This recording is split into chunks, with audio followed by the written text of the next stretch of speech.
안녕하십니까. 반갑습니다. 전장현과 달보기 전달. 오늘은 달손님을 모셔봤습니다. 김정아 사장님이 바쁘셔서 못 나왔어요. 그래서 대체로 대체 대안으로 대체가 될지 대안이 될지 기회를 드리겠습니다. 안녕하세요. 저는 전국장애인 차별철폐연대에서 활동하고 있습니다. 철균이라고 합니다.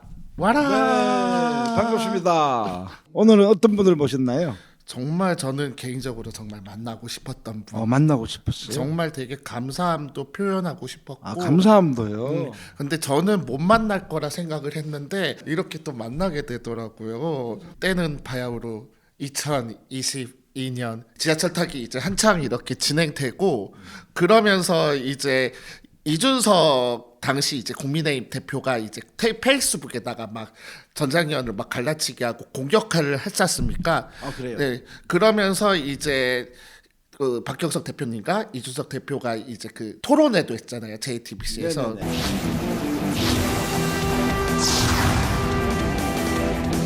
이준석 대표랑의 이 토론회를 이렇게 준비하는 과정에서 트위터에서 되게 좀 막 귀중한 데이터를 저는 봤었어요. 익명의 데이터 분석가라는 어떤 분께서 이준석 그 당시 국민의힘 당대표가 전장현의 지하철 운동을 막 안 좋다, 나쁘다, 뭐 이렇게 비문명적이다 이렇게 한 다음부터 장애인과 이런 관련된 혐오 이슈들이 막 증가한다 이런 것들을 데이터로 막 이렇게 분석하는 그림으로 이렇게 해서 보여주더라고요. 그래서 이제 박경석 대표님이 또 이제 이준석 대표랑 이제 토론하실 때 네네. 그거를 우드락으로 이거 딱 프린트해가지고 또 같이 이렇게 설명하고 그랬었거든요.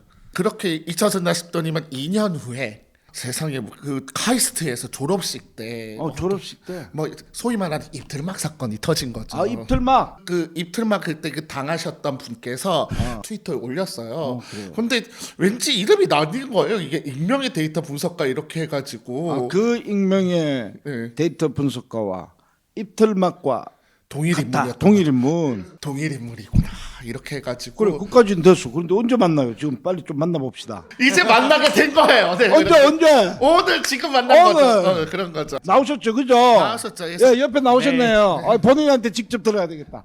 네, 트위터에서는 지난 2년 동안 익명의 데이터 분석가라는 이름으로 활동을 했고요. 지금은 소위 카이스트 졸업식 이틀막 사건의 당사자 그리고 지금 녹색정의당 대전시당에서 대변인 활동을 하고 있습니다. 신민기라고 합니다. 반갑습니다. 예, 반갑습니다. 전장현하고는 원래 좀 알고 계셨나요? 아니면 어떻게 알아요? 그때는 연관은 없었죠. 연관은 전혀 예, 예. 없었던 거죠. 이동권과 권리를 위한 시위를 한다는 거를 알고 있었고 네네. 거기에 대해서 지지하는 마음이 있었기 때문에 나름의 방식으로 돕고 싶다라는 마음이 있었고 또 저는 이준석 대표가 지금까지 해왔던 네. 그런 혐오 정치, 갈라치기 정치에 대해서도 이건 큰 문제가 있다라고 생각을 하고 있었기 때문에 반박을 하고 싶었던 마음도 있었고요. 그때 이제 2022년도 3월 25일부터인가 이제 올라오기 시작했던 것 같아요. 하루에 몇 개씩 푹 올리더라고요. 예. 그랬었죠. 네. 그렇죠. 당시 이제 이화여대의 홍성수 교수님이라는 법학 교수님. 저도 압니다, 개인적으로. 그분께서 이 이준석 대표가 본인은 혐오 표현을 하지 않지만 지지자나 다른 사람들의 혐오 표현을 유도하는 방식의 어떤 정치를 하고 있는 것 같다. 그렇기 때문에 그 효과를 증명하면은 그게 이 이준석 대표의 정치가 나쁘다라는 거에 대한 확실한 증거가 되지 않을까라는 제안을 올리셨었던 적이 있었어요. 그래요? 저는 그거를 보고 내가 할 수 있을 것 같다, 왠지 할 수 있을 것 같다라는 그 생각이 들어서 이야. 네, 그걸 어떻게 할 수 있겠다고 생각이 들었어요? 제가 당시에 이제 컴퓨터 공학 석사 과정을 하고 있던 컴퓨터공학 중이었고요. 석사구나. 네. 예. 또 그때에 혐오 표현을 탐지할 수 있는 AI를 공개하신 분들도 계셨어요. 이거 두 개를 잘 합쳐보면은 할 수 있지 않을까라는 생각이 들었고 이제 AI를 적용해서 이게 어떤 것은 일반적인 욕설이다, 어떤 거는 혐오 표현이다 이렇게 네네. 분류를 해서 그래프를 그리고 그거를 트위터에 올렸던 거죠.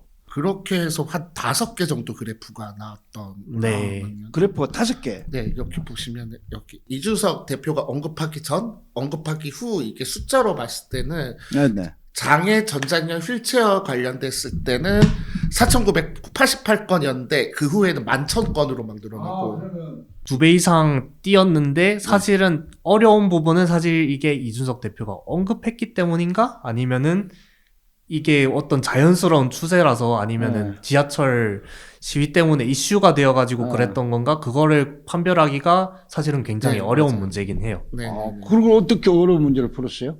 더 탐구를 해봐야 되는 문제긴 한데 앞으로도. 네. 네. 그런데 이 부분에서 지하철 시위를 과거에 했던 것들이랑 했던 날짜들이랑 펜코에서 댓글이 많아졌던 네네. 시점들을 찾아보니까 이게 사실은 겹치지가 않아요. 네네네.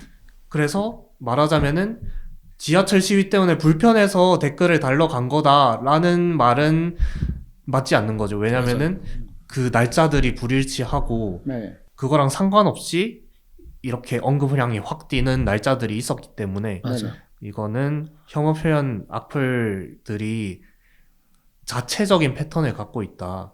그렇다면 그게 뭐겠느냐 했을 때 결국에는 영향력 있는 사람이 얘기를 했을 때 네네. 이게 뛰는 거라고 생각할 수밖에 없는 거죠. 맞아. 이게 또 딴 거 보면 단순 악플이 일주일 전에는 707건이었는데 예. 그 후에는 1754건. 그리고 노골적으로 장애인 혐오하는 네, 노골적인 사람의 애들 많았어요. 그렇죠. 3건에서 54건이요.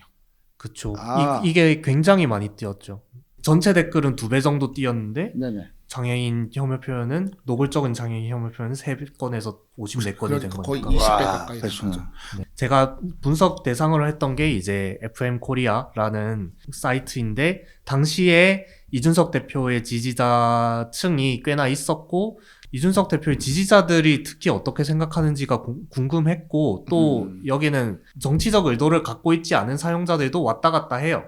상당히 많이 이용자층이 넓고 진짜로 사람들이 어떻게 생각하는지 볼 수가 있겠구나 네. 라는 생각으로 했던 건데요. 근데- 이제 이준석 대표의 지지자분들의 조금 특징적인 게 반페미니즘, 페미니즘에 반대하는 분들이 많았고 그래서 여성과 가족에 대한 혐오 표현이 다른 혐오 표현보다 특히 많이 늘어났어요. 그래서 왜 그럴까라고 조금 데이터를 다 봤을 때 이분들은 이거를 여가부나 페미니즘 같은 그런 여성 운동과도 관련을 지어서 생각을 하시더라고요. 그래서 장애인 혐오의 언급량이 많아졌을 때 다른 혐오의 언급량도 많아진다.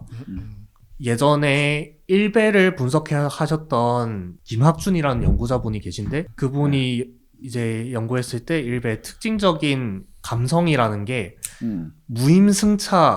무임승차라고 정치권에 뭘 요구를 하고 우리가 힘을 조직하고 뭉쳐서 뭔가를 요구해야겠다라는 거를 전부 무임승차, 떼쓰기라는 프레임으로 보는 거예요.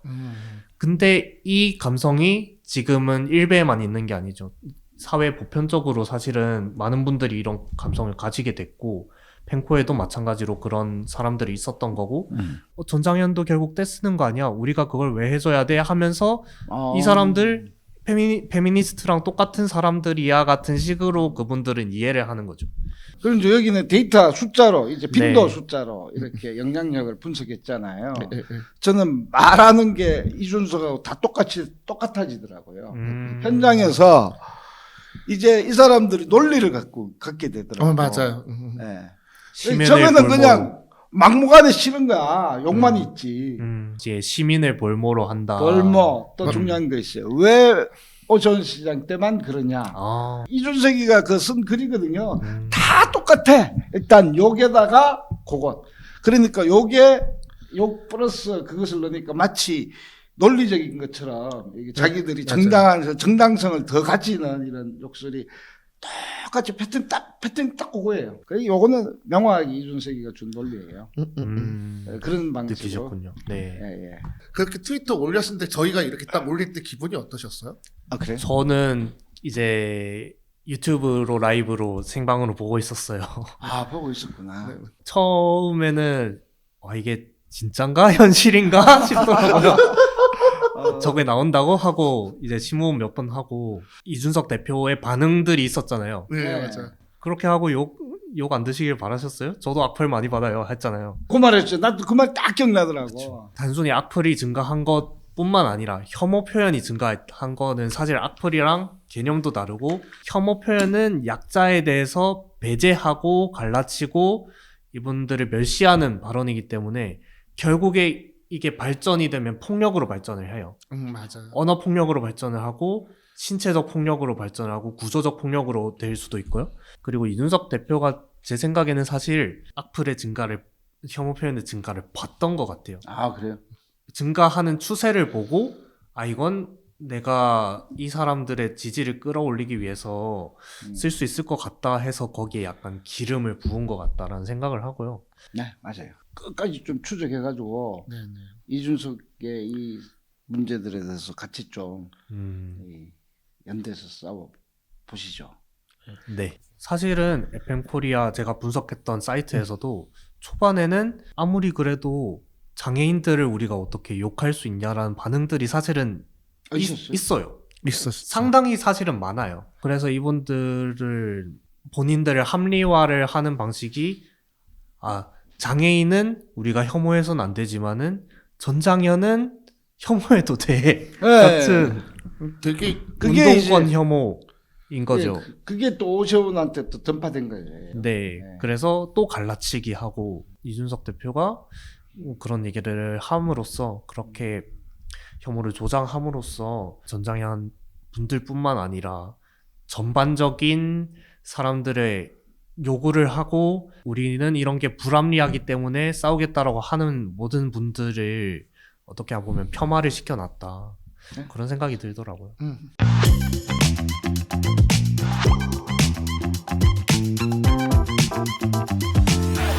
관련해서 되게 연구 논문도 한 3개, 4개 이렇게 된 걸로 알고 있어요. 그래서 네. 좀 연구를 통해서 좀 어떤 것들을 좀 추구하고 싶었던 거였어요?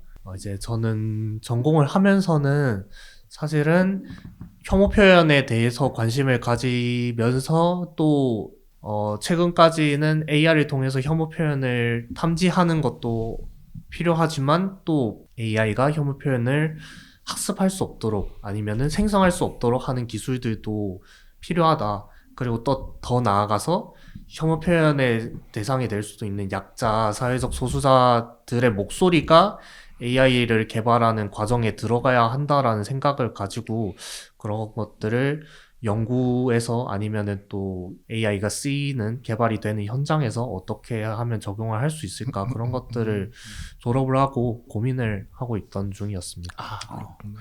AI가 사실에 기반해 적어도 사실에 기반해서 그리고 또 편향된 얘기, 혐오를 조장하지 않는 얘기들을 할 수 있게 하려면 어떻게 해야 되느냐 그런 부분을 좀 더 철저하게 할 수 있으면 좋겠다라는 예, 예. 부분을 앞으로 연구를 하고 싶다라고 생각을 하고 있었고요. 지금 졸업한 거예요? 네, 졸업식을 했으니까. 졸업식 때 그 일이 이틀막인지 뭔지 네, 일어난 그렇습니다. 거죠. 네. 그렇구나. 저도 그런 무모했을 때가 있었어요. 노무현 대통령 시절에. 네. 얘기를 많이 하시더라고요. 네. 그게 덕분에 또 이게 또 회자됐어요. 그렇죠. 네. 이 덕분에. 근데 그때는 이틀막도 안 했다 이러면서 그게 노무현 대통령의 태도와 윤석열 대통령의 태도를 비교하면서 또 이렇게 본질은 R&D입니다. 그렇습니다. R&D를 얼마나 까먹었길래요? R&D 예산이 기존 액수에서 14.4% 14.4%. 삭감이 되었습니다. 네. 그 2023년이랑 2024년을 비교했을 때 31조에서 26조로 14.4%가 삭감이 됐는데요. 네네. 삭감이 되는 과정도 사실은 문제였고 과정도 문제고. 뭐 윤석열은 과정 없어요. 또 제가 졸업한 카이스트는 직격탄을 맞았던 게 카이스트는 R&D 예산을 받아요. 교육부 예산이 아니고. 그렇기 때문에 운영하는 비용도 사실은 삭감이 돼 버린 거였고 네. 삭감을 하면서 윤석열 대통령님께서 신진 연구자, 젊은 연구자, 혁신적인 연구 이런 모든 부분들은 피해를 안 보게 그리고 내가 강화를 해주겠다라고 약속을 했는데 사실 예산 삭감을 하면은 그분들이 제일 많이 피해를 봐요. 맞아요. 왜냐면 신진 연구자니까 의지할 때도 사실은 아직은 확실하지 않고 또 혁신적인 연구라는 거는 몇 년을 통해서 오랫동안 정말 될 때까지 해야 달성이 되는 연구인데 그런 부분을 하기가 어렵도록 예산을 삭감해버린 거였기 때문에 특히나 저는 대학원을 다니다가 졸업을 한 거니까 대학원생 입장에서 네네. 대학원생들은 인건비가 전부 거의 대부분이 R&D 아, 예산이에요. 예. 그래서 연구자를 계속 할 것이냐 아니면 다른 살 길을 찾아볼 것이냐 고민하는 분들도 계시고 기초과학 연구를 하시던 분들 경우에 해외로 나가겠다라는 결정을 내리시는 분들도 계시고 그런 부분들이 문제다라고 생각을 했고 플래카드 네, 손플래카다. 네, 플래카드를 만들어서 이거를 항의를 해야겠다. 아, 그래요? 네. 윤석열이가 온다고 해서. 처음에는 한덕수 국무총리가 온다라고 아. 했어요. 그래서 전 졸업식장에서 들어가서 알았어요. 아, 들어가서. 이거 다 경찰에 진술한 거죠? 네, 그대로 사실 꾸밈 없이 다 얘기하네요. 네. 혹시 또 이거 이야기해가지고 더 잡혀갈까봐 걱정이죠.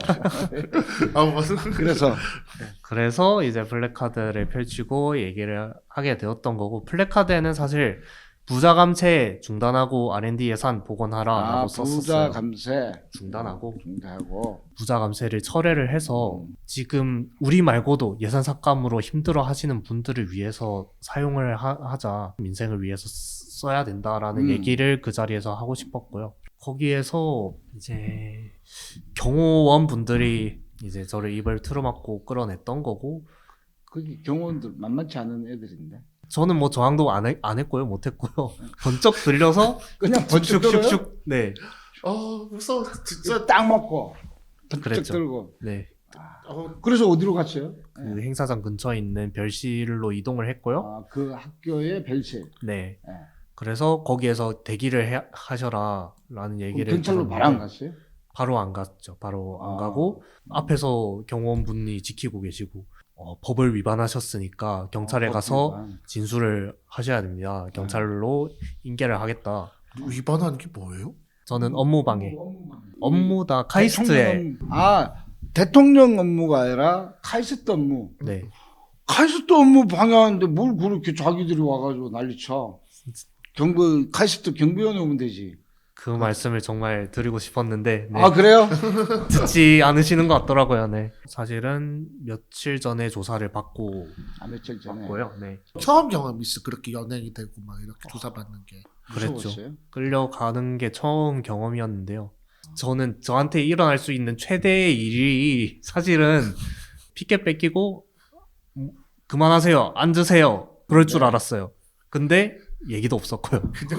대통령은 잘 보이지도 않았을 건데. 뭐 잘 보이지 않았을 것 같은데 들고 있는 글자도 못 봤을 것 같은데. 제가 그걸 정말 한 3초, 2초 정도 2초. 들고 뺏겼어요, 바로. 그 사이사이에 경호원들이 다 했었다는 거네? 네, 그렇죠. 우와. 경호원 복장을 한 경호원도 있었지만은 졸업색 복장한 경호원들도 졸업식은 한 명도 없고 전부 다 경호원에 앉아 있었던 거 같아요. 아는 분들도 많이 계시더라고요. 아, 이제. 그렇군요. 정말 좀 착하신 것 같아요. 왜냐하면 대통령님, 경호원 분들, 나 처음에 윤석열 대통령, 경호원 XX 뭐 이럴 건데, 이씨 이럴 건데. 그래서 이 R&D 예산이 깎임으로 인해서. 네. 그러면 지금은 뭐 하세요? 졸업하고 취업을 준비를 하면서 이제 잠깐 동안 제가 소속이 되어 있는 녹색정의당 대전시당에 녹색정의당. 네, 네. 대변인 활동을 좀 병행을 하고 있었는데요. 네네. 예상치 못하게 이런 일이 되어서 지금 제 사건이랑 그다음에 이 일로 인해서 R&D 예산을 복원을 시켜보자라고 얘기하는 분들이랑 같이 활동하는 거에 좀 중점을 두고 있고요. 근데 윤석열 대통령이 그 연단에서 R&D 예산을 늘리겠다 이런 이야기를 했거든요. 근데 진짜 늘렸나요? 지금 상황에서 늘리는 시기인가요? 아니면 내년도에 늘리겠다는 거야? 늘려주겠다.